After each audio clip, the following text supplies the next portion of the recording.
আর আমি জয়, আমার চ্যানেলে সবাইকে জানাই স্বাগত। সবাই কেমন আছো?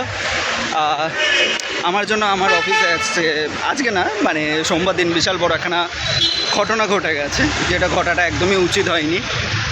ঘটাটার কারণ হচ্ছে আমাদের অফিস 3 দিনের একটা শুক্র শনি রবি একটা ছুটি ছিল। তারপরে আমি একটা ছুটি নিয়েছি, তার জন্য অফিস থেকে এবার থেকে বলেছে যে তোমাদেরকে শনিবার দিন আসতে হবে, কাজ করতে হবে। যেটা হচ্ছে আমাদেরকে মানে আমরা 2 সপ্তাহ টানা ছুটি মানে পরপর ছুটি নিয়েছিলাম, কাজ করে যেতাম রাত্রিবেলা, তার জন্য ছুটি পেতাম। এবার আমার জন্য বাদবাকি সবাই ভোগান্তি ভুগছে। আর কার কার অফিসে এরকম হয় বা এরকম কার কার জন্য হয় অতি অবশ্যই জানিও। যেটা এই ঘটনাটা ঘটেছে আমার জন্য, আর কারোর জন্যই না, কারণ আমার জন্য আরও 10-12 জন মানে এটা সাফার করছে আর করবেও পরবর্তীকালে।